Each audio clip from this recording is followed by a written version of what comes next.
Simplifying principal nth roots. I know that if I have the cube root of a, that this is my index, this is my radicand,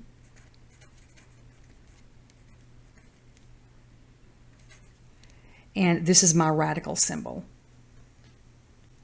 If I have the square root of 4, I know that that's 2. I have an understood index here of 2. Now the definition of the principal nth root is the nth root of a is equal to b, which means that a is equal to b raised to the nth power. So I know that the square root of 16 is equal to 4, which means that 16 is equal to 4 squared. And I know that the cube root of 8 is equal to 2, which means that 2 to the third power is equal to 8. Let's simplify. So if we factor the radicand, if I have the square root of 32, then first I factor it out, and I know that it's going to be 16 times 2, which is 4 times 4 times 2. Since it's the square root, and there's an understood index of 2 here, I know for every 2 they're going to come out as 1. So I wind up with the 4 coming out and the remainders stay in. Now let's look at the cube root of 8. Well, the cube root of 8, if I factor that out, I have 2 times 2 times 2. In this case, since it's a cube root, I have an index of 3. For every 3, they come out as 1. So I wind up with just 2. What if I have the cube root of a negative 64?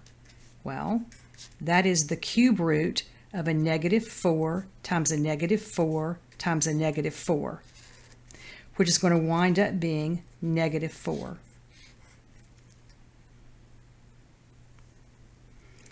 And I can do this because I have an odd root, whereas if it was a square root, I would not be able to do it.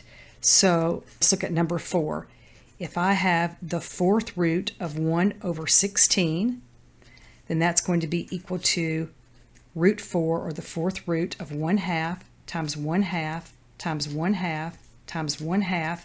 So there are 4 of them, so that's going to give me 1/2. For every 4 then, they come out as 1. Okay, now let's look at an example with variables.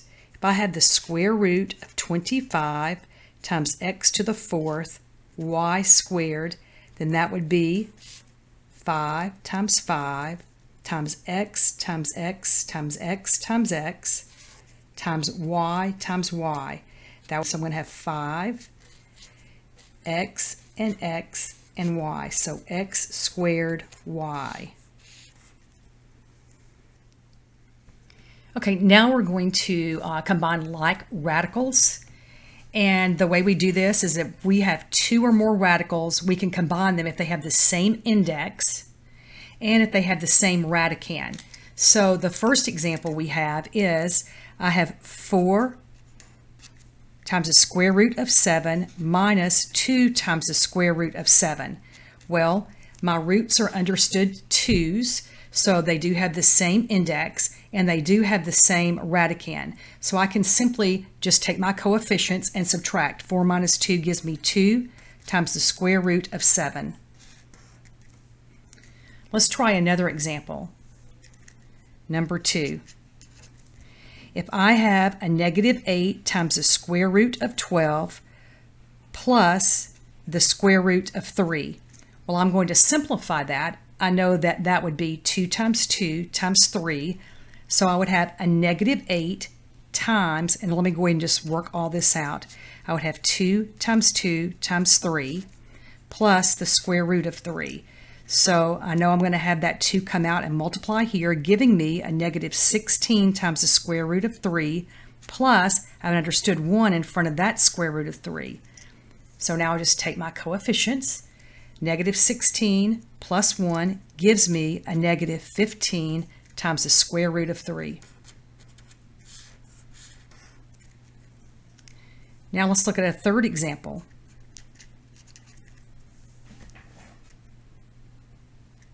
The cube root of 3, and then I have 8 times x to the 4th power.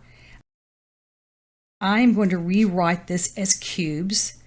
So 8 is 2 cubed, and then I know that I have x cubed and then times another x. So we're simplifying this a little bit easier way.